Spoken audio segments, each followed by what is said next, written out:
자, 여러분 안녕하십니까? 자, 여러분 우리 지난 시간에 이어가지고요. 제 1회 모의고사 27번서부터 같이 한번 풀어보도록 하겠습니다. 자, 우선 27번은요. 다음 서술 중에서 완전 경쟁 시장의 이론으로 적합하지 않은 것은 이렇게 있습니다. 자, 우선 첫 번째 보셔야 될 거는 이제 시장이 완전 경쟁 시장이다라고 생각해 보시면 되겠는데, 자, 여기서 우리가 체크하셔야 될 것은 가격 수용자다라는 것입니다. 자, 가격 수용자라는 것은 시장에서 결정된 가격을 받아들이는 거예요. 자, 그래서 P가 요게 AR이 되고 요게 MR이 된다. 예, 요거를 기본으로 봐주시면 좋겠습니다. 자, 우선 정답을 한번 체크를 해 보시면은요. 예, 요 4번입니다. 4번이 이게 좀 어떻게 보면 함정에 빠질 수 있는 건데 P가 AR이 뭐야? 평균 수입 아니겠습니까? 평균 수입과 같은 것은 완전 경쟁 시장에서만 성립한다. 아닙니다. 이거는 모든 시장에서 다 성립해요. 우리가 기본적으로 독점에서도 마찬가지예요. 독점에서도 보시면 이게 Q가 있을 때 요게 P 하면 이게 수요 곡선이잖아. 얘가 AR 똑같게 된다니까요. 자, 그런데 MR이 이렇게 기울기가 2배 가파르게 되는 거야. 얘가 독점일 때고요. 자, 완전 경쟁 시장에서는요. 이게 독점일 때고 완전 경쟁 시장에서는요. 이게 수요 곡선이 수평으로 되는 거야. 자, 이렇게 보시면 Q에 따라서 시장이 가격 수용자로서 얘가 수평이 되면은 이렇게 되잖아요. 자, 그럼 색깔을 바꿔서 볼게요. 얘가 이제 MR이었었단 말이야. 그러면 이 MR이 기울기 2배 가파른데 이게 수평이 돼버리면요. 얘도 이렇게 같이 이렇게 되는 거 알 수가 있어요. 이렇게요. 이해되시겠죠? 그래서 이렇게 정리를 하시면 되겠습니다. 자, 완전 경쟁 시장에서만 성립하는 게 아니라 모든 시장에서 다 성립하게 되는 것입니다. 자, 여기서 제가 하나 말씀드리고 싶은 것은 요거 한번 봐주세요. 요게 아로 공식입니다. 아로 공식에서 우리가 생각하는 것처럼 이게 MR이다, MC다, 요거는 같겠죠? 이게 P로 이제 쓰게 돼. 근데 P가 AR하고 똑같기 때문에 이렇게 이건 독점에서도 씁니다. 그래서 가격 탄력성분의 1 해가지고 아모로소 로빈슨 공식. 저는 그냥 너무 이름이 길어서 아로 공식 이렇게 얘기한다고요. 머릿속에 체크해 두면 될 것 같습니다. 이거 다 성립하게 되는 것입니다. 자, 그 다음에 어떤 상품에 대한 수요 곡선이 이렇게 주어져 있다라고 하면 이 상품에 대한 한계 수입은 빵이다 이렇게 나와 있는데 우리 아로 직각상 곡선 나와 있는 거 있잖아. 직각상 곡선 나와 있는 거 요거요. 요게 이렇게 돼 있으면 우선 그 탄력성 파트 여러분 다시 한번 보세요. 이렇게 직각상 곡선으로 이렇게 돼 있는 거 아니겠습니까? 자, 그러면 이게 모든 점에서의 가격 탄력성은 전부 다 1이다라는 것을 알 수가 있어요. 이해 가세요? 이게 좀 특이한 경우야. 자, 그러면 이 아로 공식에다가 탄력성 1이라는 걸 집어넣어 보도록 할게요. 1이라는 걸 집어넣으면 여기다가 아니면 여기다 넣어도 돼. 여기다 넣어도 돼요. 1을 집어넣게 되면 얘가 1이 되면 이게 빵이야, 빵. 그 MR은 어떻게 돼요, MR은? 그래서 0이라는 거야. 약간 이게 좀 좋은 문제는 아닌데 이 공식을 머릿속에 이해하시는데 많은 도움이 될 수 있어요. 그래서 이게 탄력성 1이면 MR은 빵이 된다. 이렇게 봐주시면 되겠습니다. 아셨죠? 자, 그 다음 3번 완전 경쟁 시장은 가격에 대해서 완전 탄력적인 맞아요. 수평이다라는 뜻입니다. 완전 탄력적인 수요 곡선이 수평이다. 이렇게 보시면 되겠습니다. 다음 5번 단기의 완전 경쟁 기업들의 조업 중단 생산량은 서로 다르다. 예, 기업들마다 조업 중단 생산량은요. 평균 가변 비용이 최저점인데 다 다르게 돼 있긴 하겠죠. 그래서 그 이상 되는 기업만 살아남게 된다라고 보시면 되겠습니다. 네, 요 정도 좀 이게 요 약간 난이도가 있어 보여요. 예, 그래서 여러분들 중으로 해놨지만 좀 잘 봐주셨으면 좋겠습니다. 자, 다음에 자, 29번. 이거 계산 문제라서 난이도 상으로 했고요. 중간에 표랑 같이 연결돼 있어서 정신 없을 것 같아서 넣었는데 공식만 잘 이해하시면 쉽게 풀 수는 있어요. 자, 노동만을 고용해서 상품을 생산하고 있는 생산물 시장과 생산 요소 시장에서요. 완전 경쟁 기업이 다음과 같은 생산 함수를 가지고 있다. 자, 완전 경쟁 기업입니다. 생산 요소에서. 자, 노동자의 1인당 하루의 임금이 4만 원이고 이게 임금이 4만 원 이렇게 있습니다. 상품의 가격이 P가 얼마요? 여기 보시면 10,000원. 네, 이렇게 있고요. 자, 몇 명의 노동자를 채용해야 되는가? 이렇게 돼 있습니다. 자, 그러면 우선 이 공식을 아셔야 돼요. 몇 명을 채용해야 됩니까? 하면 여기 나와 있는 W랑 최저 고용은요, 뭘 가지고 해야 됩니까? 하면 VMPL이라는 거 이해되세요? 자, 이게 바로 뭐냐면 노동을 한 명 채용했을 때 들어가는 비용이야, 코스트. 자, 여기 나와 있는 VMPL은요, 노동을 한 명 채용했을 때 얻게 되는 수입이요, 베네핏이라고 생각하시면 되겠습니다. 그래서 이게 같을 때가 최적이야. 만약에 얘가 더 크게 되면 노동을 더 늘리고요. 왼쪽이 더 크게 되면 노동을 줄이고요. 그럼 이 상황은 어떻게 되는가 보셔야 돼. 자, 그러면 W는 여기 4만 있습니다. 여기 보시면 VMPL이 어떻게 돼요? P 곱하기 MPL이라는 거 이해하시겠죠? 자, 그래서 MPL을 구하는 게 중요해요. 자, 여기 보시면 P가 만이라는 게 있잖아. 그러니까 여기 보시면 P가 만이니까 P 곱하기 MPL 이렇게 있는데 얘가 만이기 때문에 여기다 집어넣으면 찍찍 집어넣으면 4. 그러니까 한계 생산이 4 이상이 돼야 돼요. 자, 우리 거기 여러분들 여기다 직접 한번 볼게요. 색깔을 좀 다른 걸로 바꿉시다. 자, 노동자 수에 대해서 한 단위 증가했을 때 이게 총 생산량이 어떻게 되는가기 때문에 노동에 대한 한계 생산은요, 요거 증가하는 거. 우리 해설 한번 체크해 보셔도 괜찮습니다. 한계 생산이 0에서 1로 갈 때 7, 7이니까 여기 7. 여기 한 명 노동자를 증가시켰을 때 얘가 얼마나 증가했습니까? 5만큼 증가했으니까 5. 한 명 더 증가했을 때 여기에 얼마나 증가했습니까? 하면 13에서 18이기 때문에 5 이렇게 되는 거 알 수 있죠. 6이죠. 죄송합니다. 7, 6, 5. 여기서 하나 더 증가하면 4. 여기서 하나 더 증가하면 3 이렇게 됐어요. 자, 그러면 요거 정리하게 되면 얘가 만이니까 이렇게 해서 정리하면 따라서 4가 되고요. P는 이제 없어졌어요. 1 곱하기 MPL 이렇게 되니까 얘가 크거나 같을 때까지 노동을 채용하는 겁니다. 자, 그러면 4까지가 여기잖아. 같을 때가 최적이라니까 이게 부등호가 반대가 되면 노동을 줄여야 되는 거예요. 그럼 4까지가 되는 것이기 때문에 노동자 몇 명 채용해야 된다? 이 4까지가 여기기 때문에 4명까지 채용해야 된다라는 것을 알 수가 있겠습니다. 그래서 이게 사실은 생산 요소 시장에 속해 있기 때문에 많이들 그냥 이거 머리 아파. 제가 진짜 필요한 것만 이렇게 설명을 드렸거든요. 기본 강의 때도 말씀드렸어요. 그렇게 하니까 그걸 잘 정리해 주셔서 준비하시면 될 것 같고요.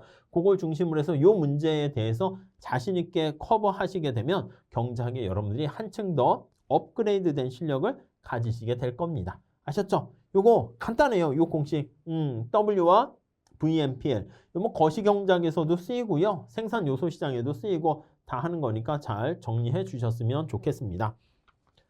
자, 다음 문제 한번 풀어보도록 하겠습니다. 자, 31번 국민소득 관련된 거랑 거리가 먼 것은 이렇게 돼 있습니다.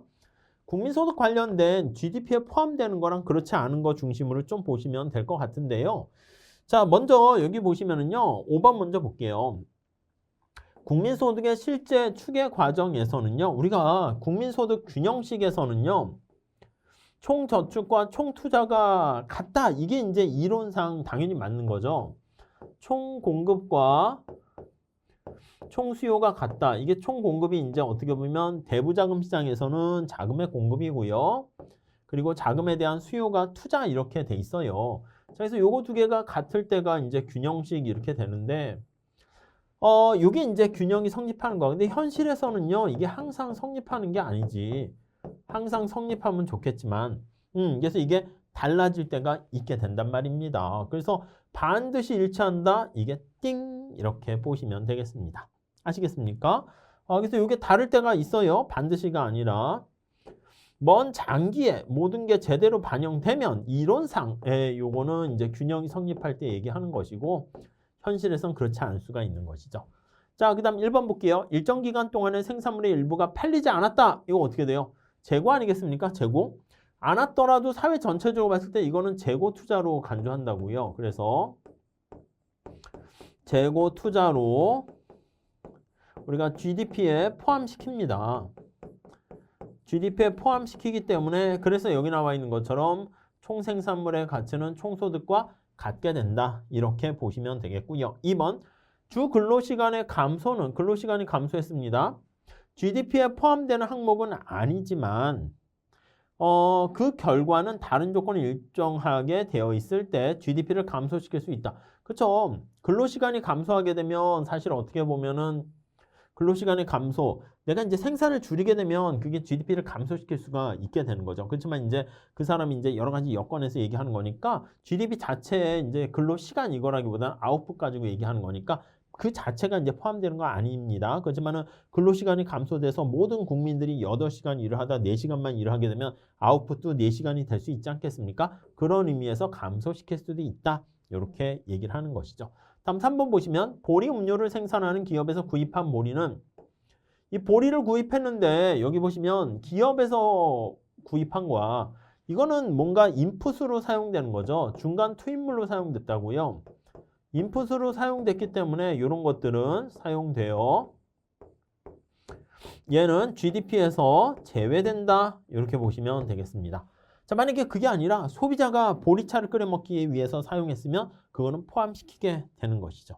다음에 4번 양의 순수출은 국외 투자를 증가시키고 예, 맞습니다. 양의 순수출이라는 것은 순수출이 0보다 크게 되면 경상수지가 흑자가 되는 거 아니겠습니까? 돈이 남아 도는 겁니다. 자, 그렇게 되면은 이걸 가지고 어떻게 된다? 맞아요. 국외 투자, 해외 투자라고 할게요. 해외 투자로 우리가 사용되는 거야. 자금이 남아 도니까. 그래서 이게 순수출 보시면 이게 저축이 투자보다 큰 상황이 되고요. 이렇게 되는 경우에는 우리가 국내 투자할 데가 없으니까 자금이 해외로 넘어가게 되는 거 알 수 있습니다. 같은 말이야. 순해외 투자랑 경상수지랑 다 같은 말이다. 이렇게 정리를 하시면 될 것 같습니다. 네, 이 정도 정리하시면 될 것 같습니다. 자, 다음 33번 문제 좀 한번 볼게요. 자, 이거는 이제 약간 화폐 관련된 승수 계산하는 거잖아요. 화폐 공급과 관련된 설명 중 옳지 않은 것은 이렇게 되어 있습니다.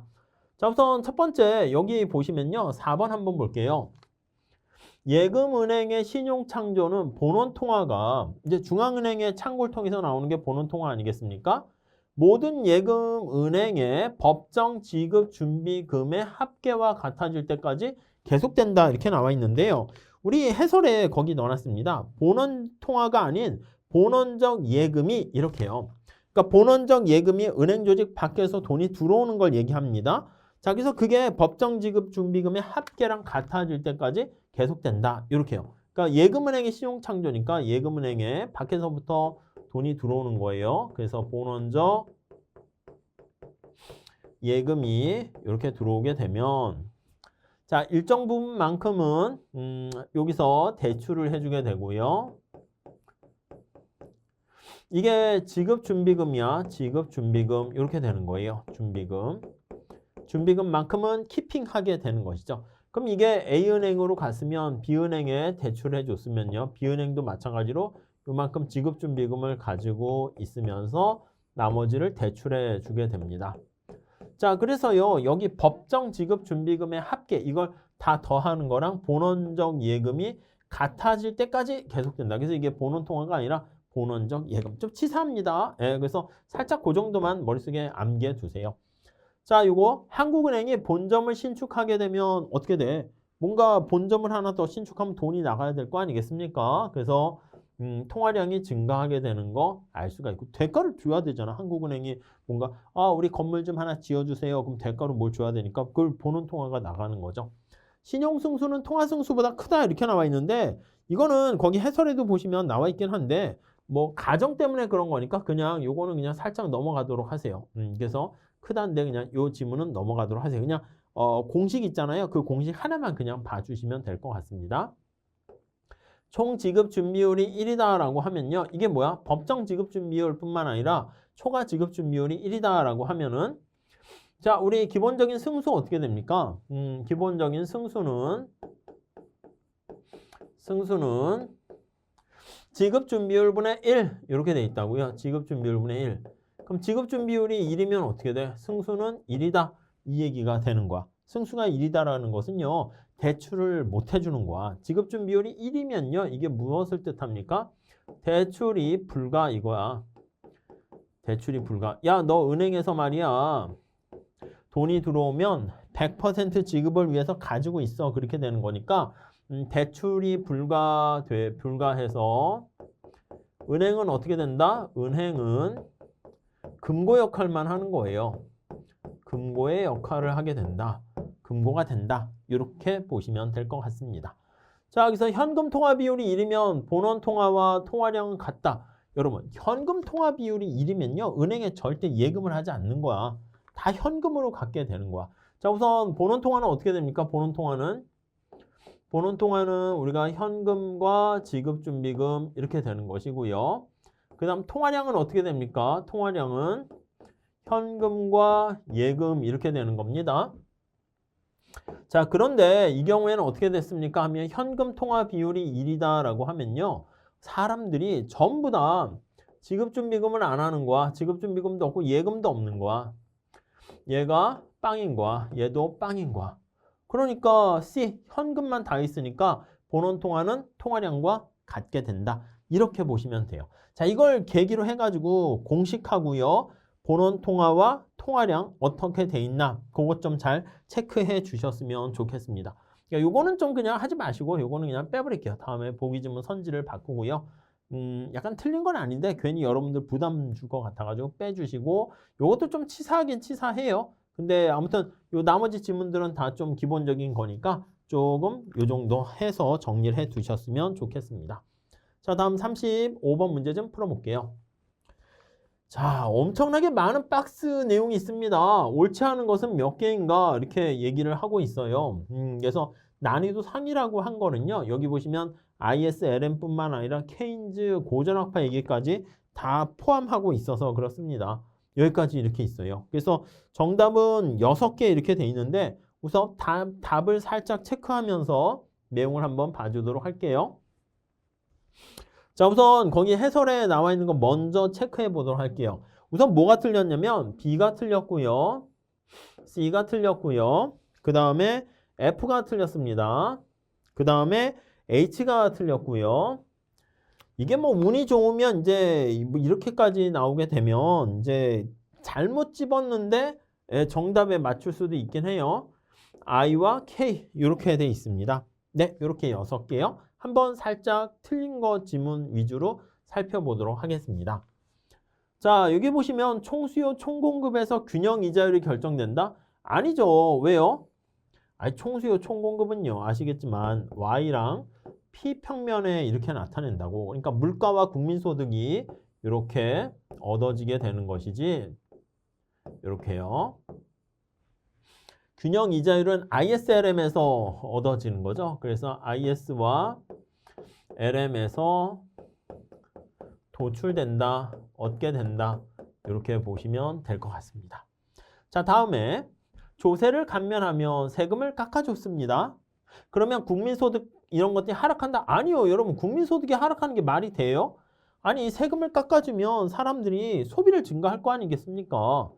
조세를 감면하면 기업에게 세금을 깎아주면 투자가 증가하는 거예요. 자, C인 소비가 증가해요. 자, 그러면 여러분들 어떻게 됩니까? 소비가 증가하게 되면은 그렇지. IS가 우측 이동합니다. IS LM으로 한번 연결해 볼까요? 그럼 AD도 우측으로 이동하게 됩니다. 자, 그러면 생각해봐. IS가 우측 이동하고 AD가 우측 이동하면 우하형은 IS가 우측 이동하면 이자율 올라가고 국민소득 증가하고 AD가 우측 이동하면 물가도 상승하고 이렇게 된다고요. 자, 그렇기 때문에 여기 보시면 모두 하락하는 게 아니라 모두 상승한다. 이렇게 끌고 가야 되겠습니다. 아시겠죠? 자, 그 다음에 자, 이거요. 이거 만만치 않습니다. 투자 수요의 이자율 탄력도가 커질수록 여러분 투자가 이자율에 민감할수록 이 뜻이야. 그럼 투자가 이자율에 민감할수록 여러분 한번 생각해 보세요. 투자가 이자율에 대해서 민감하게 된다라고 생각을 한번 해보세요. 고전학파에 가까워요? 케인즈학파에 가까워요? 그치. 고전학파에 가깝지. 고전학파. 왜요? 케인즈학파는 애니멀 스피릿 떠올리셔야 되는 거잖아요. 그래서 케인즈는 애니멀 기업가의 야성적 충동 해가지고 케인즈는 ISLM일 때 어떻게 됩니까? IS가 가파르고 LM이 유동성 함정에 대해서 완만하고 이렇게 보시는 거죠. 가파르고 LM이 완만하다 이렇게 보시면 될 것 같습니다. 네, 무슨 말씀인지 아시겠죠? 자, 그래서요 여기 나와 있는 것처럼 투자가 이자율에 민감할수록 고전학파는 IS가 반대로 완만하게 된다 이렇게 보시면 되고요. 요거까지는 오케이 맞아요. 자, 그런데 AD 곡선은 가파르다 이게 틀린 거야. 여러분 우리가 AD 곡선은 어떻게 됩니까? 라고 하면 AD는 어떤 거랑 같습니까? AD가 우하향하잖아. 그러니까 IS 곡선도 우하향하죠. 기억나세요? IS 곡선이 우하향하니까 AD도 우하향하고 그게 관계가 비슷해. 그래서 AD는 IS와 유사하게 되고요. LM과 반대되는 기울기를 갖고 있다. 이렇게 머릿속에 암기를 해주세요. 그러니까 IS가 가파르면 AD도 가파르다. 이렇게 보시면 될 것 같습니다. 아시겠죠? 그렇게 정리하시고. 자, 다음에 이거 볼게요. H. 확대 재정 정책은 여러분 재정 정책, 확대 재정 정책을 했습니다. 고전학파의 총수요 곡선을 우측으로 이동시킨다? 여러분 확대 재정 정책은요. 총수요 곡선을 이동시키지 않습니다. 왜요? 아니 기본적으로 보면 고전학파는 어떻게 돼요? 고전학파는 공급을 강조하게 되는 거예요. 그래서 기본적인 게 확대 재정 정책을 실시하면 이거 기억나십니까? C, I, G 이렇게 있어가지고요. 정부가 여기 나와 있는 것처럼 정부 지출을 증가시키잖아. 그러면 구축 효과가 발생하는데 그게 민간의 투자와 소비가 감소해서 얘는 아무런 영향 없네 이렇게 된다고요. 자, 그래서 공급을 강조하기 때문에 수요 측면에서는 완전 구축 효과가 발생해서 총수요를 증가시키는 정책은 효과 없네 이렇게 된다고요. 아셨죠? 이게 만만치 않죠. 이게 사실 말은 이 한 문제에 담겨 있는데 우리가 ISLM, ADAS 다 담겨 있으니까 만만치 않습니다. 그래도 이제 공부하기에는 괜찮은 문제니까 좀 봐보세요. 그래서 사실은 모의고사 문제라고 하면은 난이도가 하 문제가 한 절반 이상은 좀 있어야 돼. 그리고 중상 이렇게 있는데 이거는 뭐 실전 시험용으로 하기보다는 왜냐면 이게 여러분들이 준비하는 단일 전공 시험이라는 게 이게 난이도가 좀 올라가고 있으면서 이게 스펙트럼이 다 다르잖아. 그렇기 때문에 어떻게 구성할까 고민하다가 한 문제 한 문제 주옥 같은 문제들로 그냥 구성하자. 그러니까 난이도가 약간 말이 뭐 한 중상 이렇게 되는 것들이 대부분이에요. 아셨죠? 그러니까 그렇게 보시면 되겠습니다. 자, 그 다음에 국방비 지출이 증가하게 되면 이자율이 상승해서 투자가 감소하게 되는데 국민소득이 감소하는 건 아니지. 그래서 이제 국방비 지출이 증가하면 정부 지출이 증가한다 이렇게 생각하시면 되고요. 그러면 여기 나와 있는 것처럼 투자가 감소해서요. 투자가 감소하는 약간 구축 효과가 이제 발생할 수 있단 말이야. 근데 구축 효과가 완전 구축돼도 국민소득은 그 상태까지 되는 것이지 감소할 정도까지는 아니죠. 그래서 보통 이제 완전 구축이 아니라 부분 구축이 되면은 약간 국민소득이 증가하는 여기 보시면 C, I 얘가 이자율에 대한 함수죠. G 이렇게 돼서요. 우리가 이제 뭐라고 얘기합니까? 라고 하면 정부가 정부 지출을 증가시키면 이자율이 올라가서 민간의 투자가 감소해. 얘가 100을 증가시키면 얘가 마이너스 뭐 70 이렇게 돼요. 그래도 얘가 한 30만큼은 증가하는 것이지 오히려 마이너스 역작용이 돼가지고 오히려 국민소득이 감소하는 것은 아니다. 이렇게 봐야 맞겠다. 이렇게 보시면 되겠습니다.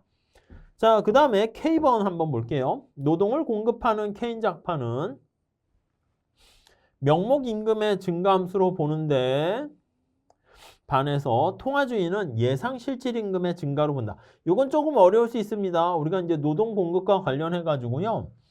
K인작파는 이제 사람들이 어떻게 보면 이것도 예상 실질 임금이라고 예상 그 임금이라고 보셔도 돼요. 근데 착각에 빠지는 거죠. K인작파는 노동자들이 착각에 빠져요.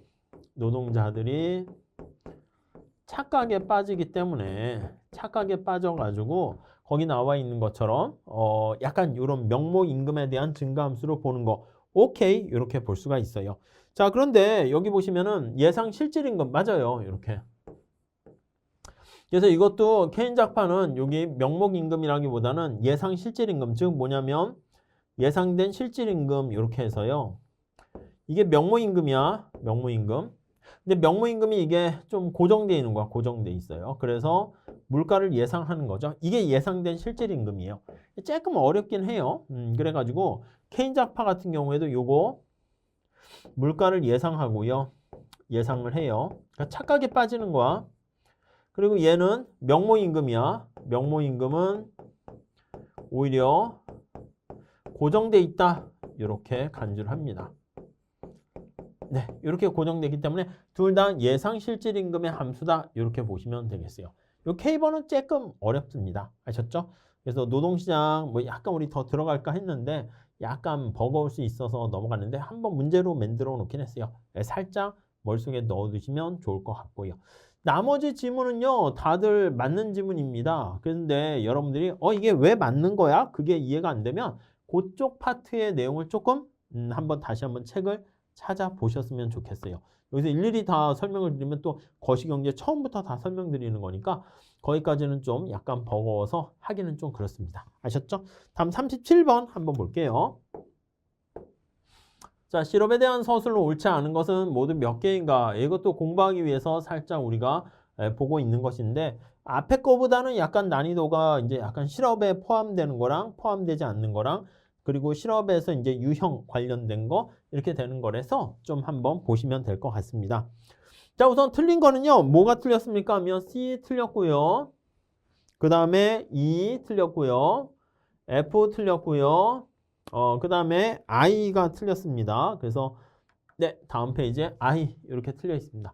틀린 거 위주로만 설명을 드리도록 할게요. 자, 우선 한번 문제 좀 보시면 자, 실업자는 비경할 인구에 속한다? 아니죠. 여러분 정리 다시 한번 해볼게요. 자, 실업자 계산할 때 어떻게 합니까? 대한민국 전체 인구 중에서 15세 미만은 빼요. 15세 미만은 제외하고요. 15세 이상 중에서 일할 의사가 없는 사람 빼요. 이게 이제 비경할 인구가 되겠죠. 비경할 인구가 되겠고요. 그 다음에 취업자 수, 실업자 수 이렇게 되어 있습니다. 자, 그래서 이제 실업자는 어디에 속합니까? 라고 하면요. 여기 나와 있는 것처럼 이게 이제 경제활동 인구야. 일할 의사가 있는 사람들을 얘기합니다. 경제활동 인구, 그것을 경활 인구. 네, 이렇게 얘기를 합니다. 이해하시겠죠? 그러니까 비경활 인구에 속하는 게 아니고요. 다음 파타임으로 고용돼 있으면 풀타임에 일자리 찾고 있는 사람을 그러니까 내가 비정규직이야. 파타임으로 있으면서 풀타임을 찾고 있는 사람이에요. 이 사람 실업자다? 아니요. 이 사람 지금 고용돼 있는 거잖아. 그래서 이 사람은 취업자로 간주합니다. 취업자로 간주해요. 자, 우선 이것도 맞는 얘기인데 여러분 대학생은 실업자에 포함되지 않는다. 대학생은 일할 의사가 없기 때문에 어디에 속해요? 여기 속해요. 대학생은 N에 속해요. 비경할 인구에 속합니다. 자, 근데 만약에 대학생 중에서 알바하는 대학생은 어떻게 될까요? 알바하는 대학생. 자, 이 경우에는요, 대학생이기 때문에 비경할 인구에 속하는 거지만 알바를 하고 있잖아. 그래서 이 경우에는 대학생은 저기 취업자에 속해요. 이에 속해 이렇게 보시면 될 것 같습니다. 네, 이해하시겠습니까? 네, 그렇게 봐주시죠. 자, 그 다음에 네, 여기 F 볼게요. 마찰적 실업은 자, 총수요 관리 정책으로 줄일 수 있다? 아닙니다. 마찰적 실업이 뭐야? 그치, 내가 직장을 구직하고 나서고 있는데요. 이게 자발적 실업에 속하는 거예요. 자발적 실업이기 때문에 내가 이런 경우에는 실업자는 실업자지만 자발적으로 돼 있는 그런 상황이에요. 아시겠죠? 마찰 상태에 있는 상황입니다. 네, 그렇게 정리하시면 되겠습니다. 그러니까 이런 것들은 사실 자발적 실업 상태에 있는 거기 때문에 이거는 완전 고용 상태다. 이렇게 보시면 될 것 같아요. 완전 고용 상태. 그래서 자발적 실업 그런 상태만 얘기를 한 거다라고 보시면 될 것 같습니다. 그래서 총수요 확대 정책으로 줄일 수 있다. 아니요, 이건 줄일 수가 없다. 이렇게 보시면 될 것 같습니다. 오케이, 이해되시죠? 그 다음에 자, I 볼게요. 정부가 지출하는 실업 대비책은 실업자에게 지출하는 비용으로 기회비용이 빵이다? 아니, 여러분들 어떤 실업 대비책으로 정부가 돈을 쓴단 말이야. 그거에 대한 기회비용이 빵이다? 아니요. 경장에서는 기회비용이 빵이다라는 게 없어요. 공짜 점심이 없다. 이게 유명한 거 아니겠습니까? 프리런치가 없어요. 공짜는 없어. 이 돈을 제공하려고 하면은요, 누군가에게서 돈을 뺏어와서 쓰는 것이기 때문에 당연히 기회비용은 0보다 크다. 이렇게 얘기를 해야 된다고요. 이해하시겠습니까? 예, 그래서 거기 앞에 나와 있는 것처럼 나머지 질문들은 다 맞는 질문이니까 여러분들이 한번 체크를 해 주셨으면 좋겠습니다. 아셨죠? 자, 다음 39번 가볼게요. 39번. 자, 요것도 조금 약간 좀 과할 수는 있긴 한데요. 한국의 노동자는 요거 그냥 문제 풀 생각하지 마시고 한번 내용 보면서 이해를 해주세요. 한국의 노동자는 모두 1000만 명이고 노동자 1명은 1년에 자동차를 2대 만들거나 쌀 30가마를 생산할 수 있다라고 합니다. 이에 대한 설명으로 옳지 않은 것은 이렇게 나와 있어요. 우선 거기 보시면은요. 옳지 않은 것 답을 한번 먼저 찾아보면 C번 이렇게 돼 있어요. 얘가 틀렸어요. 자, 우리 한번 살짝 한번 봐볼게요. 우리 해설 한번 펼쳐놓고 한번 봐보실까요? 우선 A는 먼저 여러분들이 한번 요것 좀 체크를 해 주셔야 돼요. 자, 우선 한 사람 노동자 1명 놓고 봤을 때 몇 개를 만들 수 있습니까? 라고 하면은요. 이렇게 볼게요. 아이고 지저분하네. 줄이 삐딱해가지고요. 자, 여기 기회비용으로 좀 표현해서 나타내야 되겠습니다. 자, 노동자 1명을 투입했을 때 지금 한국이야, 한국. 다른 나라랑 비교하는 게 아니라 기회비용 이게 아니라 다른 나라랑 비교 위에 그거 하는 게 아니라 지금 한국만 놓고 보는 거예요. 자동차가 있고요. 쌀이 있습니다. 그래서 1명이 투입되었을 때 Q가 여기 나와 있는 거예요. 자동차를 몇 개 생산합니까? 2대 생산을 하고요. 쌀을 30가마 생산을 하고 있습니다. 오케이, 이해가 되시죠? 자, 이랬을 때 이거 기회비용으로 표현하는 것은 기회비용으로 표현하려고 합니다. 기회비용으로 나타내려고 해요.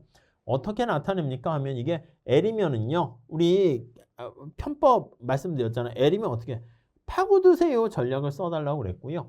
Q가 되면 이렇게 올라타세요 전략을 쓰면 되겠습니다.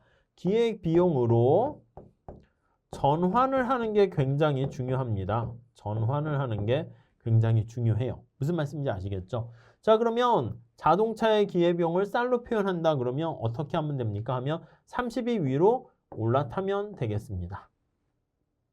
오케이? 다음에 쌀의 기회비용을 자동차로 표현합니다. 그러면 2가 위로 올라타면 되겠습니다. 오케이? 예, 이렇게 봐주시면 되겠어요. 자, 그래서 자동차 1개 만드는데 따르는 기회비용을 쌀로 표현하면은 2분의 30 이렇게 되는 거니까 쌀 15가마이고 맞아요. 사실 이게 제일 중요합니다. 다른 거 지문보다 A만 잘 보시면 될 것 같아요. 다음에 쌀 1가마를 만드는데 따르는 기회비용은 30분의 2, 15분의 1대다. 맞습니다. 오케이, 이해가 되시죠? 다음 B번 보시면은요. 한국이 무역 없이 1000만 대의 자동차를 국내에서 생산하기로 한다라고 하면은 무역 없이요. 자, 그러면 여기 한번 보세요. 자, 그래프에 가보시면 수직축에다가 자동차를 그렸어요. 자동차 자라고만 쓸게요. 여기가 쌀이야. 자, 여러분 잘 보세요. 한국의 노동자가 1000만 명이 있는데 1년에 자동차를 2대 생산할 수 있대. 자, 그러면 1000만 명이 있으니까 자동차만 생산하면 1년에 자동차 몇 대 생산할 수 있나요? 1000만 명이 들어가서 한 명당 2대 생산할 수 있으니까 1000만 명이 2대, 한 명당 2대니까 1000만 명이면 그쵸? 2000만 대를 생산할 수 있다고요. 이해 가시죠? 자, 그 다음 요걸로 그냥 바로 보셔도 돼.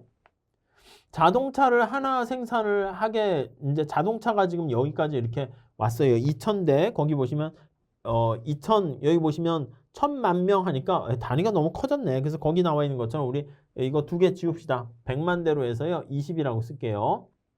거기 나와 있는 것처럼 20 이렇게 씁시다. 자, 이렇게 돼 있는 상태야. 자, 그랬을 때 거기 보시면 쌀을 만든다라고 하면요. 쌀은 30가마를 만들 수가 있게 되는 거야. 그러면 여기 나와 있는 것처럼 1000만 명 곱하기 30 이렇게 보시면 되겠습니다. 자, 그래서 이렇게 해가지고요. 단위가 커지니까 300 이렇게 할게요. 100만 대 이렇게. 그러니까 이게 뭐라고 볼 수 있냐면 생산 가능 곡선이 되는 것입니다. 생산 가능 곡선 이렇게요. 네, 이해하시겠죠? 이게 바로 기회비용이야. 300분의 20 해가지고 여기 나와 있는 쌀의 기회비용 30분의 2 이렇게 되는 거랑 똑같은 결과를 초래하는 것입니다. 자, 그래서 우리가 무역 없이 1000만 대 자동차를 국내에서 생산하기로 했다 그러면 여기서 이만큼 자동차를 포기하게 되는 거예요. 자동차를 이만큼 포기하고 대신 이만큼 쌀을 생산을 할 수 있게 되는 거죠. 자, 그래서 거기 보시면은 150 이렇게 되는 거 알 수가 있습니다. 그래서 1억 5천 가마만큼 생산할 수 있다. 여기 보시면 단위를 빼서 그래요. 150, 100만 단위로 했습니까? 예, 100만 가마로 돼 있어요. 그래서 1억 5천만 가마를 생산할 수 있다. 맞아요. 그래서 이게 이만큼 포기하고 이만큼 생산을 늘렸다. 이렇게 정리를 하시면 돼. 이게 그래서 거기다 B점 이렇게 표시를 해둔 겁니다. 자, 여기까지만 우선 잘 보셔도 제가 봤을 땐 충분히 잘 하신 겁니다. 이 C번은 좀 어려워요. 만약에 미국이 한국으로부터 여기 보시면은 1000만 대 자동차를 자동차 한 대당 쌀 20가마를 주고 수입을 하겠다. 이렇게 얘기하면 아니 여기 보시면 쌀 한 대당 여기 보시면은 자동차 하나 생산하는데 쌀을 15가마를 포기해야 되는데 더 많은 양을 이제 거래를 하게 된다는 겁니다. 자, 그때 한국이 1000만 대 자동차를 계속해서 국내에서 소비를 하게 되면 여기서부터 1000만 대 포기했을 때 이만큼 가야 되는데 여기서부터 더 소비를 할 수가 있게 되는 거야. C점이 여기에 위치하는 거예요. 그래서 거기 제가 계산을 해놨는데 여기 2000만 대인가요? 200이라 쓸게요. 단위가 너무 커서 만 대 이렇게 나와 있어요. 그래서 2억만 대인가요? 이렇게 되네요. 그래서 여기 나와 있는 것처럼 계속 미국과의 무역을 통해서 우리 쌀의 소비량은 어떻게 됩니까? 하면 여기까지 소비할 수 있으니까 1억 가마가 아니라 2억 가마다. 네, 이렇게 보시면 되겠습니다. 단위가 좀 커서 그렇긴 한데요. 여러분들이 그 취지만 잘 이해하셨으면 좋겠어요. 뭔가 현실에 맞추려고 좀 이렇게 숫자를 크게 만든 건데 좀 실제 시험 문제에서는 좀 숫자가 좀 작게 나올 겁니다. 이게 한 100명이 있고 이런 식으로 나올 테니까 그거 취지만 잘 생각해 주시면 되겠습니다. 첫 번째, 그래서 우선 기회비용 찾아가지고 여기 보시면 생산 가능 곡선에 표시하는 거.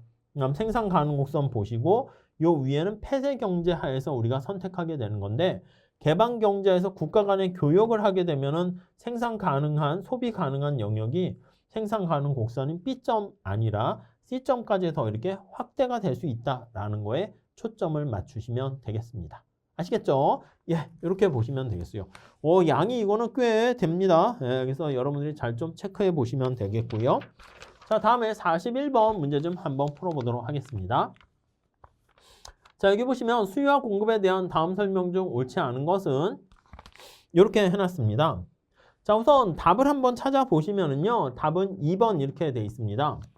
자, 휘발유 가격이 오르자 승용차 이용이 줄고 전철 이용이 늘었다. 여기 한번 정리 좀 해볼게요. 자, 휘발유 가격이 올랐어요.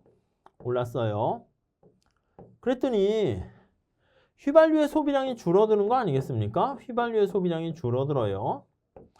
요거와 같이 다른 거의 재화는 어떻게 되는가 한번 볼게요. 승용차 이용이 줄어들었대. 승용차 이용이 줄어들게 되었고요. 전철의 이용은 늘었어요. 전철의 이용은 늘었습니다. 이렇게. 우선 직관적으로 보면 얘가 늘 때 얘가 같이 감소하면 얘와 얘와의 관계는 이게 보완제 관계다라는 거 아실 수 있을 거예요. 보완제 관계. 네, 이해 가시죠?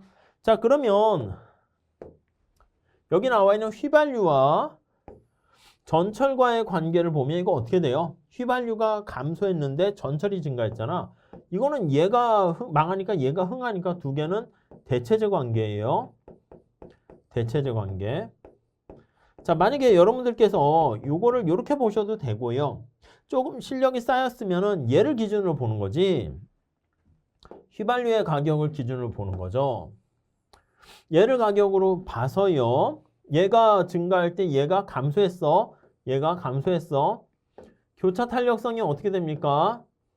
증가할 때 감소했으니까 0보다 작아. 보완제 관계 아닙니까? 대체 탄력, 교차 탄력도를 계산했을 때 0보다 커야지. 얘는 증가할 때 얘가 같이 증가했어요. 이렇게. 그럼 이거는 교차 탄력도가 0보다 크게 되는 거야. 그러면 이렇게 대체적 관계가 된다라고 하면요.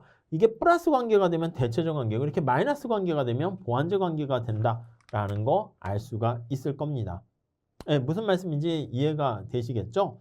자, 그래서 여기 보시면은요. 승용차와 전철은 보완제 관계다? 아니요. 얘네들은 보완제 관계, 얘는 대체 관계. 얘네들은 같이 갔으니까 승용차와 전철 이렇게 직접 보기. 약간 그래서 난이도가 있는 거예요. 보완제가 아니라 서로 경쟁적인 관계다. 대체제 관계다. 이렇게 보셔야 되겠습니다. 네, 이해 가시겠어요? 네, 이거 괜찮은 문제입니다. 좀 잘 봐주시면 좋겠습니다. 자, 그 다음에 여기 뭐 쇠고기 값이 올라가자 닭고기 수요가 늘었다. 쇠고기 값이 올라가서 쇠고기 수요가 줄었는데 닭고기 수요가 늘었으면 이거 두 개는 대체적 관계죠. 여러분들이 대체적 관계냐 보완제 관계냐 거기에 좀 체크를 잘 해가지고 정리하시면 될 것 같고요. 환경단체들의 악어 보호가 심해질수록 악어에 대한 어떻게 돼요? 공급 자체가 작아지지 않겠습니까? 악어 핸드백의 가격은 비싸진다. 이렇게 보시면 되겠습니다. 수요 공급과 수요 곡선과 공급 곡선 그래프에서 종축의 가격은 요거요. 거기 보시면 절대 가격이다. 맞아요. 이거 X제 가격이고요. X의 소비량이고요. 그래서 뭐 수요와 공급 얘기할 때는 여기 보시면 절대적인 가격이다. 100원이면 100원 이렇게 되는. 상대 가격은 뭐예요? 상대 가격은. 이건 절대 가격이라는 것이고 상대 가격은 우리가 그 소비자 선택 이론 할 때 우리가 하잖아요. 그래서 요거는 PY분의 PX다. 이렇게 보시면 되겠습니다. 이렇게요. 그래서 이게 상대 가격을 나타내는 것은 PY분의 PX 이렇게 되는 것이고 요거는 절대 가격을 뜻한다. 이렇게 정리를 하시면 되겠습니다. 자, 다음에 43번 문제 좀 한번 풀어보도록 할게요. 자, 여기 보시면 생산함수와 관련해서 나타나는 현상이 아닌 것은 이거 어떻게 돼? 이렇게 되면 완전 대체적 관계 아니겠습니까? 예, 생산함수잖아. 생산함수가 이렇게 있다고요. 생산함수가 L과 K로 돼 있는데 노동이 증가할수록 L이 증가할수록 생산량이 증가해요. 한계 생산이 0보다 커요. K가 증가하면 역시 생산량이 증가합니다. 그래서 구체적으로 봤더니 5L 플러스 10K 이렇게 되는 거 알 수가 있어요. 노동의 한계 생산은 0보다 크고요. 자본의 한계 생산은 0보다 크고요. 둘 다 0보다 큰 거 알 수가 있습니다. 자, 등량 곡선은 우하향하는 직선이다. 맞아요. 한계 기술 대체율 한번 구해볼까요? MRTS 구해볼까요? MRTS LK 이게 난이도가 하라고 했는데 한 요 정도가 사실은 우리 실제 시험 문제에서 중 정도는 되긴 해요. 자, 그래서 여기 보시면 MPL, MPK 요거예요. L로 미분하면 이거 L로 미분하면 얘는 의미 없죠. 그래서 얘 5만 남으니까 5. K로 미분하면 10 이렇게 되는 거예요. 네, 이해되시죠? 자, 그래서 2분의 1이다. 맞습니다. 자, 완전 대체제 관계다라는 거 알 수가 있고요. 자, 규모에 대한 보수 증가의 원인이다. 이거요. 이거 다시 쓰면 어떻게 돼요? 1차 동차인 거 이해되세요? 1차 동차 함수. 다시 한번 정리할게요. 이게 5, L의 1승, K의 0승. K의 0승이기 때문에 우리가 1이 된다라는 거 알 수가 있고요. 그 다음 10, L의 0승, K의 1승 이렇게 돼 있는 거예요. 자, 그러다 보니까 여기 보시면 0과 1, 여기가 더하기 동네면 서로 나누는 동네야. 0과 1 이렇게 돼 있으니까 알파 플러스 베타 생각하시면 되겠죠. 알파 플러스 베타가 얼마야? 1인 1차 동차가 되고요. 1차 동차면은 규모에 대한 보수가 불변 이렇게 되는 거죠. 그래서 규모에 대한 보수가 불변 이렇게 됩니다. 자, 규모에 대한 보수 증가? 아니다 이렇게 보시고요. 극단적인 고용이 이루어질 수 있지. 그래서 우리가 늘 얘기하는 것처럼 등량 곡선이 이렇게 있고 등비용선이 뭐 이런 식으로 있다. 이렇게 되면은 이게 등비용선이라 할게요. 얘가 등비용선이고 얘가 등량곡선이야. 여기가 등량곡선이야. 요거를 생산하는 거예요. 요 점이 이제 구석해가 되는 것이죠. 지금 등량곡선이 우하향하는 직선이기 때문에 등비용선도 우하향하는 직선이고 그렇게 되면은 여기 나와 있는 것처럼 구석해인 코너 솔루션이 발생할 수가 있게 됩니다. 두 개 겹칠 때는요. 이거 겹칠 때는 어떻게 돼요? 그렇죠. 그때는 코너 솔루션이 아니에요. 그렇게 보시면 되겠고요. 근데 이렇게 기울기가 다를 때는 코너해, 구석해야 극단적인 고용이 구석해가 될 수 있다. 이렇게 보시면 될 것 같습니다. 얘가 틀렸죠. 4번 틀린 걸로 보시면 되겠습니다. 자, 다음 45번 문제 좀 한번 풀어볼게요. 요거 괜찮은 문제입니다. 이것도 잘 봐주시죠.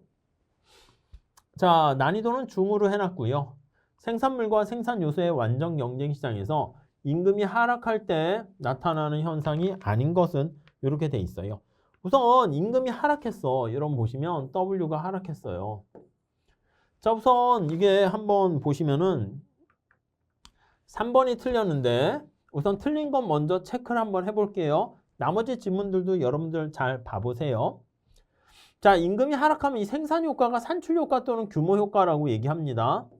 산출 효과 또는 규모가 변화하는 거니까 규모에 대한 효과 이렇게 얘기를 할 수가 있어요. 산출, 규모 효과, 생산 효과 이렇게 책마다 이제 아웃풋 이펙트에서 책마다 표현은 좀 약간씩 다르긴 합니다. 자, 임금이 하락하게 되면요. 우리 두 가지 효과가 있어요. 첫 번째는 어떤 효과가 있습니까? 아예 할게요. 여기 대체 효과도 나와 있으니까 바로 그냥 설명드릴게요. 대체 효과는 뭐야? 대체 효과는 여러분 우리가 싸진 거를 많이 소비해야 되는 거 아니겠습니까?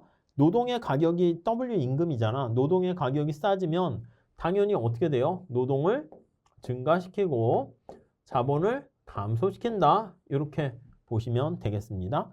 이해 가시죠? 자, 근데 임금이 하락하게 되면은요, 어떤 일이 발생합니까? 라고 하면은 이게 전체적인 한계 비용이 노동과 관련된 가변 비용이죠. 산출 효과, 생산 효과야. 규모 효과야. 이렇게.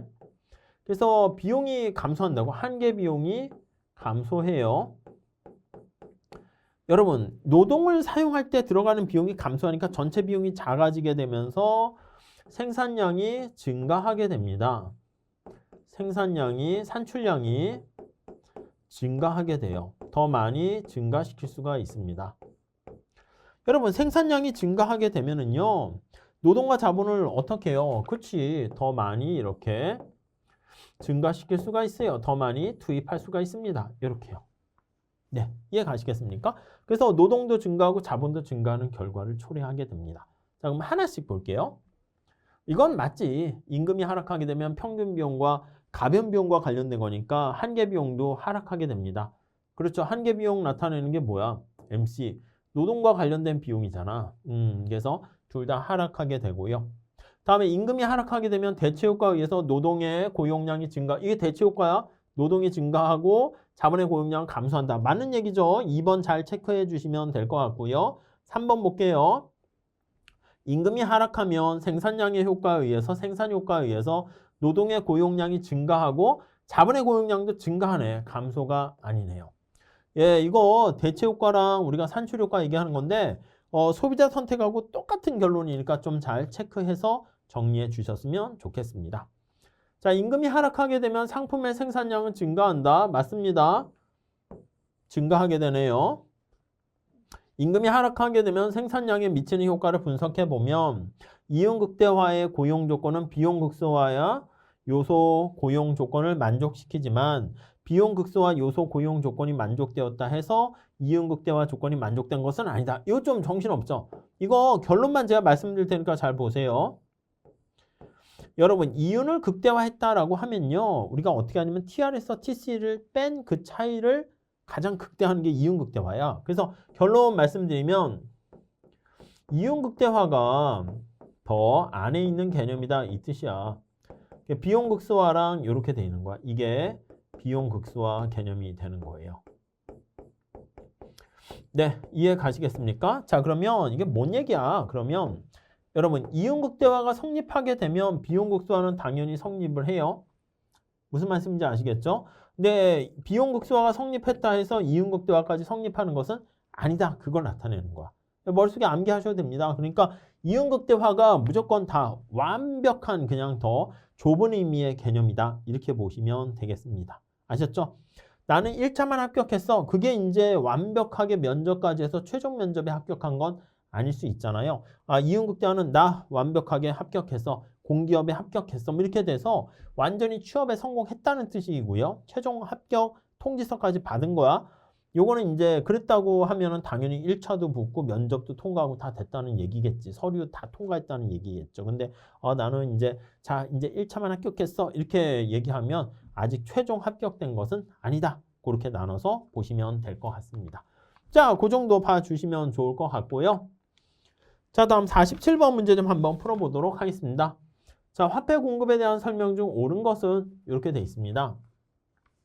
자, 우선 이제 거기 보시면은요. 답은 어떤 게 될까요? 이렇게 3번. 그래서 이거 지난번에 얘기한 것처럼 신용승수다라고 하면은요.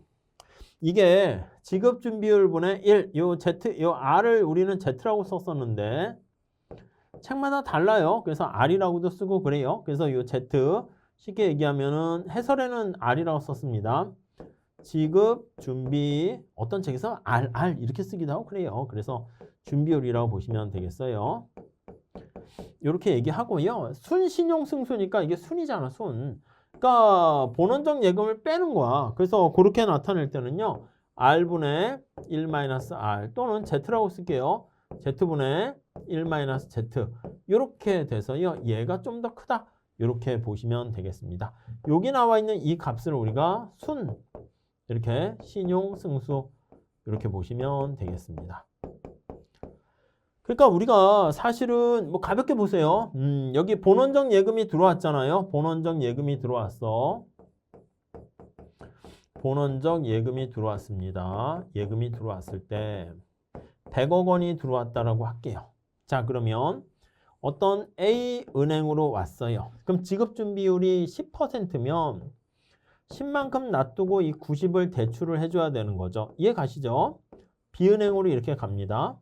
그럼 B은행에 90이 들어오면 거기서 99, 81에 해당하는 8.1만큼은 가지고 있고요. 그 다음에 여기 81만큼, 90만큼 들어왔잖아. 그러면 81.9만큼 해당하는 만큼이 여기 보시면은 더해지는 거야. 이게 대출해 줄 수 있는 거야. 자, 그래서 우리가 총 대출되는 양은 얼마입니까? 하면 새롭게 파생되는 돈은 우리가 생각할 땐 여기다 100, 여기 90만큼 대출해 주니까 여기 81.9 뭐 이런 식으로 자꾸 파생돼 나간단 말입니다. 자, 그런데 여기 나와 있는 것처럼 자, 그냥 살짝만 보시죠. 순 이렇게 말을 붙여서 순. 신용승수는 새롭게 돈이 창출된 거예요. 새롭게. 자, 그런데 여기 본원적 예금은 새롭게 창출된 거예요? 아니면 밖에서 들어온 거예요? 밖에서 그냥 들어온 거잖아. 그러니까 그냥 우리가 얘기하는 신용승수는 이걸 다 얘기하면 순신용승수는 어디까지 얘기합니까? 요거는 빼는 거야. 요거는 빼고 100은 빼는 거야. 본원적 예금은 빼는 거다라고 보시면 되겠습니다. 자, 그래서 순신용승수가 여기 나와 있는 전체 그냥 신용승수보다는 좀 더 작다. 이렇게 보시면 되겠어요. 이해 가시겠습니까? 네, 그 정도 머릿속에 넣어 두시죠. 네, 시험 문제는 주로 이제 그냥 신용승수 구하세요. 이렇게 나오고요. 순신용승수 구하세요 하면 공식을 여기 나와 있는 Z분의 1-Z 이렇게 공식을 암기하기보다는 그냥 전체 신용승수로 인한 파생된 통화까지 다 얘기한 거에서 본원적 예금을 100 이렇게 빼주는 게 조금 더 편할 수는 있겠습니다. 자, 순신용 여기 순이 아니라 그냥 신용승수잖아요. 얘가 5가 되면은 법정 지급 준비율은 요거 보시면 되겠죠. 예, 그래서 여기 5가 되려면 이거 어떻게 돼야 돼? 5가 되려면 Z분의 1 되니까 Z가 0.2분의 1 이렇게 돼야 돼요. 그러니까 20%다 이렇게 얘기를 해야 되고요. 그 다음에 4번 볼게요. 현금 예금 비율이 크면 클수록 이게 현금이 많아질수록 우리가 통화량을 조정하기가 쉽지가 않습니다. 그래서 용이해지는 게 아니라 사람들이 가능한 한 현금 보유를 줄이고 다 예금을 해야지 그래야지 우리가 통화량을 얼마로 늘렸다 줄였다 조정하기가 훨씬 더 쉽게 됩니다. 그 다음 본원 통화는 현금 통화와 예금 통화 아니요. 현금 통화와 지급준비금 이렇게 얘기하죠. 지급준비금 이렇게요. 암기해 주셔야 됩니다. 그래서 본원 통화는 현금 통화랑 지급준비금, 통화량은 현금 통화랑 예금 통화 이렇게 되는 것이죠. 자, 다음에 1번. 초과 지급준비금 총 예금에서 법정 지급준비율을 뺀 것이다. 아니 그게 아닌 거죠. 초과이기 때문에 법정 지급준비금은 이렇게 하죠. 그래서 법정이라 해야 됩니다. 초과는 자기가 불안해서 더 갖게 되는 걸 얘기합니다. 아시겠죠? 자, 이 정도 정리하시면 되겠습니다. 자, 다음 49번 한번 볼게요. 자연실업률에 대한 설명으로 옳지 않은 것은 이 자연실업률 되게 중요합니다. 이게 바로 난이도는 하루 했는데 통화주의 하에서 밀턴 프리드만과 관련된 학자들이 뭐라 그럽니까? 완전 고용 상태 하에서의 실업률이에요. 완전 고용 상태 하에서의 실업률이다. 이렇게 보시면 될 것 같습니다. 네, 이해 가세요? 자, 그래서 우선 첫 번째 보시면 틀린 거 먼저 위주로 한번 체크해 볼게요. 5번이 틀렸습니다. 세케인즈 학파는요, 자연 실업률 수준은 고정되어 있지만 아니야. 세케인즈 학파는요, 이 자연 실업률은요, 고전 학파 계열의 학자들이 주장을 하는 거야. 그래서 자연 실업률 장기에 평균에 가까운 평균 실업률이다. 이렇게 보시면 되겠어요. 평균적인 실업률이다. 이렇게요. 네, 이해 가시겠습니까? 그리고 케인즈 학파는 뭐라고 얘기하냐면 케인즈 학파는 이력 현상을 얘기합니다. 이력 현상을 통해 가지고요. 자, 이거는 두 개가 대치돼. 서로 경쟁 관계야. 그래서 케인즈는 이력 현상이라는 것은 자연 실업률이 변할 수 있다. 이렇게 주장을 하는 거예요.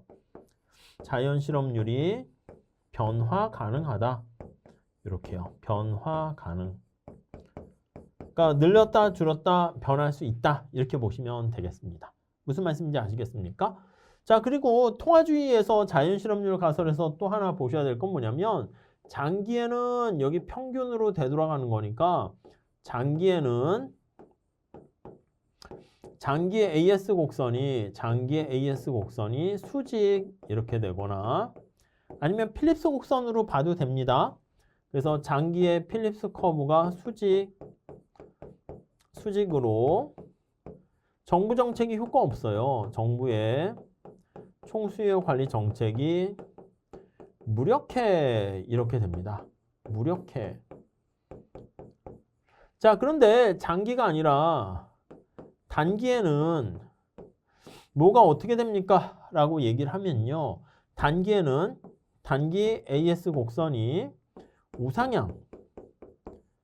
단계 S 곡선과 여러분 필립스 곡선 다시 한번 그래프 기울기가 반대되는 거 아시죠? 그래서 단기의 필립스 커브는 우하향.